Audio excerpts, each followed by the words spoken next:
High friends, welcome to Sam's kitchen. Friends, आज ना आपण एक झटपट सँडविचची रेसिपी करणार आहोत, ज्यात ना आपल्याला गॅसची गरजच नाहीये. अर्थात तुम्हाला आता आश्चर्य वाटलं, अरे सँडविच टोस्ट करण्यासाठी किंवा फिलिंगसाठी तर नक्कीच गॅसची गरज लागेल. पण येस, अजिबात गॅसची गरज लागणार नाहीये. तर आज आपण स्पेशल करणार आहोत उन्हाळ्यासाठी थंडगार मिक्स व्हेज सँडविच.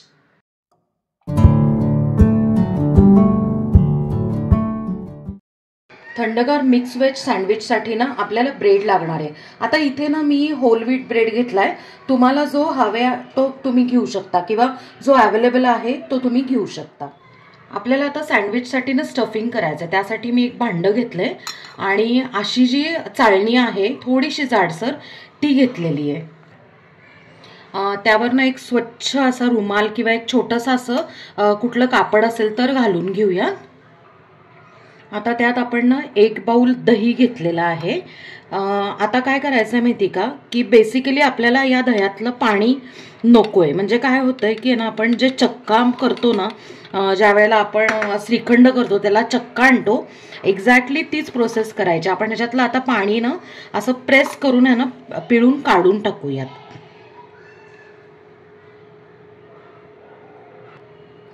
मी काय केलं माहिती का, असं गुंडाळून ठेवलेलं आहे. आता त्याच्यावर ना आपण असं खलबत्ता आहे ना ठेवून घेऊयात. म्हणजे काय होतं की थोडंसं आहे ना जडपणा ह्याच्यात झाला ना की त्यातलं पाणी सगळं निथळून खाली गाळणीतनं खाली पडेल. आता हे आपण बाजूला ठेवूयात एक 15 ते 20 मिनिटं.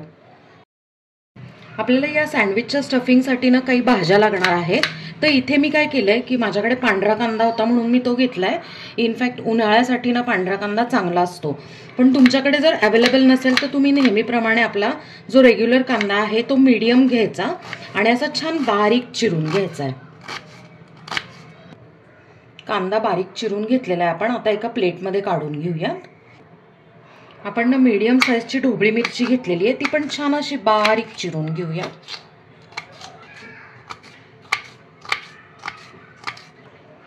ढोबळी मिरची पण आपण बारीक चिरून घेतली, ती एका प्लेटमध्ये काढूया. आपण ना कोबीचा छोटा तुकडा घेतलाय, तो असा किसून घेऊया. काय होतं ना की ना आपण बारीक चिरून घेतला ना तर त्याचे ना पीसेस असे मध्ये येतात आणि सँडविच ना कट करताना तुटू शकतं. यासाठी आपण किसून घेऊया. कोबी आपण मस्त बारीक किसून घेतलेला आहे. आपण आता एका प्लेटमध्ये काढूयात. आपण आता ना छोटं गाजर घेतलेलं आहे, सोलून घेतलंय, स्वच्छ धुवून घेतलंय, ते पण आपण किसून घेऊयात. आपण गाजर पण छान बारीक किसून घेतलेलं आहे, ते पण एका प्लेटमध्ये काढूया. आता ना छोटी काकडी घेतलेली आहे, मी सोलून स्वच्छ धुवून घेतली आहे. आणि काकडी आपण आहे ना एका प्लेटमध्ये किसतोय, कारण काय ना तर आपल्याला काकडीतलं पाणी काढून घ्यायचं आहे ना, म्हणून. काकडी किसून झालेली आहे. आता काय करायचं, असं काकडी हातात घ्यायची आणि पिळून घ्यायची, म्हणजे याचं पाणी सगळं निघून जातं. आणि ही जी पिळलेली काकडी जी आहे ती एका बाउलमध्ये काढून घेऊ आपण. 15-20 मिनिटं ना आपण हे बाजूला ठेवून घेतलं होतं आणि तुम्ही बघू शकता की पाणी किती निघालेलं आहे. आता आपण काय करायचं आहे की हे ओपन करून हे जे घट्ट झालेला आपला जो चक्का आहे, म्हणजे दह्यातलं आपण जे पाणी काढून घेतलेलं होतं ना, तर आता हे सगळं आपण ना एका बाउलमध्ये काढून घेऊयात. आपण जे पाणी काढून घेतलेलं दही आहे ते ह्याच्यात सगळं काढून घेतलंय. आता त्यात काय करायचं, अर्धी वाटी मेयोनीज टाकायचं. अर्थात मेयोनीज जर तुमच्याकडे अवेलेबल नसेल किंवा तुम्हाला टाकायचं नसेल तर तुम्ही दह्याचंच प्रमाण जास्त करू शकता, घेऊ शकता. आता त्यात ना आपण एक एक भाज्या टाकून घेऊया. पहिलं म्हणजे हे बारीक चिरून घेतलेला कांदा, बारीक चिरून घेतलेली ढोबळी मिरची, किसून घेतलेला कोबी, बारीक किसून घेतलेलं गाजर, किसून घेतलेली काकडी. आता आपल्याला स्टफिंगला चव आणण्यासाठी मिरपूड घालायची आहे. म्हणजे कसं आहे की मिरपूड तुम्ही ना अर्धा ते 1 चमचा तुम्हाला जेवढं पाहिजे तेवढं तुम्ही घालू शकता. किंवा मग बारीक चिरून घातलेली आहे ना हिरवी मिरची जी आहे ती तुम्ही ह्याच्याऐवजी टाकली तरी चालेल. पण मिरपूड कसं होतं की मिरपूड टाकलं ना की दही पण आहे ना ह्याच्यातलं बाधत नाही आणि मिरपूड सगळीकडे छानपैकी आहे ना एकत्र एकजीव होते. यासाठी चवीप्रमाणे मीठ, अर्धा ते 1 चमचा ओरेगॅनो, थोडेसे चिली फ्लेक्स. आता आपल्याला हे सगळं मिक्स करून घ्यायचंय. आता ह्या ज्या भाज्या घातलेल्या आहेत तर त्या ना 12ही महिने आपल्याला अवेलेबल आहेत. म्हणजे अगदी आता उन्हाळा आहे ना तर त्यावेळेस सुद्धा या बेसिक भाज्या अवेलेबल आहेत. पण जर याच्यातल्या कुठल्या मिळाल्या नाहीत तर तुम्ही स्किप पण करू शकता. आणि हे जे मसाले मी घातले, फॉर एक्झाम्पल ब्लॅक पेपर घातलं म्हणजे काळी मिरी पावडर किंवा ओरेगॅनो, चिली फ्लेक्स, जर तुम्हाला हेही नको असेल ना समजा किंवा अवेलेबल नसतं बऱ्याच वेळा, तर त्यावेळेला ना बारीक जी हिरवी मिरची असते ती तुम्ही वाटून घातली ना तरीही छान लागते बरं का. तर मस्त असं क्रीमी कलरफुल आपलं स्टफिंग आहे ना रेडी आहे.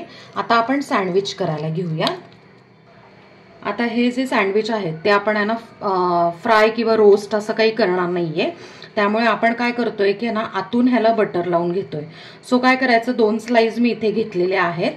त्याला दोन्ही साईडला आतून आहे ना बटर लावून घ्यायचं. म्हणजे कसं होतं की एकदम चविष्ट लागतं. आता बटरच्या ऐवजी तुम्ही आहे ना तूप पण लावू शकता. खूप छान लागतं तूप लावून सुद्धा. दोन्ही स्लाइसला आपण आहे ना बटर लावून घेतलेले एकाच साईडला. आता काय करायचं, फक्त एकाच स्लाइसवर आपण हे स्टफिंग जे आहे ते स्प्रेड करून घेऊयात. आपण सगळं आहे ना स्टफिंग ह्याला लावून घेतलेलं आहे. ही दुसरी जी स्लाइस आहे ती ह्याच्यावर आपण क्लोज करूया आणि थोडीशी प्रेस करायची. आता आपण आहे ना हे कट करून घेऊया.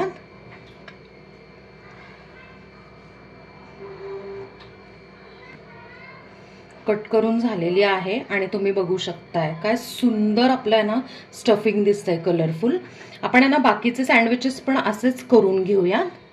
मी सगळे सँडविचेस आहे ना करून घेतलेत आणि मस्तपैकी आहे ना तयार करून कट करून ठेवलेले डब्यामध्ये. आता ह्याला झाकण लावायचं आणि फ्रीजमध्ये अर्धा ते 1 तास तुम्हाला जेवढं थंड पाहिजे त्या पद्धतीने आपण करून घ्यायचं. ही खूप महत्त्वाची स्टेप आहे. जसं आपल्या रेसिपीचं नाव आहे थंडगार मिक्स व्हेज सँडविच, सो ही स्टेप फार महत्त्वाची आहे. फ्रेंड्स, 1 तास आपण फ्रीजमध्ये हे सँडविचेस छान थंड करून घेतलेत. आता हे सँडविचेस आपण सर्व करून घेऊया. फ्रेंड्स, मस्त असे क्रीमी मिक्स व्हेज थंडगार सँडविचेस आपण सर्व करून घेतले आणि त्याबरोबर आपण टोमॅटो केचप पण सर्व करून घेतलाय. तर फ्रेंड्स, कसं वाटलं तुम्हाला हे मस्त थंडा थंडा कूल सँडविच आहे ना? एकदम झटपट होण्यासारखं आहे आणि महत्त्वाचं म्हणजे ना लहानांपासून मोठ्यांना अगदी आवडण्यासारखं आहे आणि उन्हाळ्याच्या सीझनसाठी तर बेस्ट आहे. सो नक्की करून मला कमेंटमध्ये सांगा. आपल्या चॅनलला सबस्क्राईब करा, लाईक करा, शेअर करा आणि कमेंट करा आणि बेल आयकॉन नक्की प्रेस करा नवीन व्हिडिओच्या नोटिफिकेशनसाठी. थँक्यू.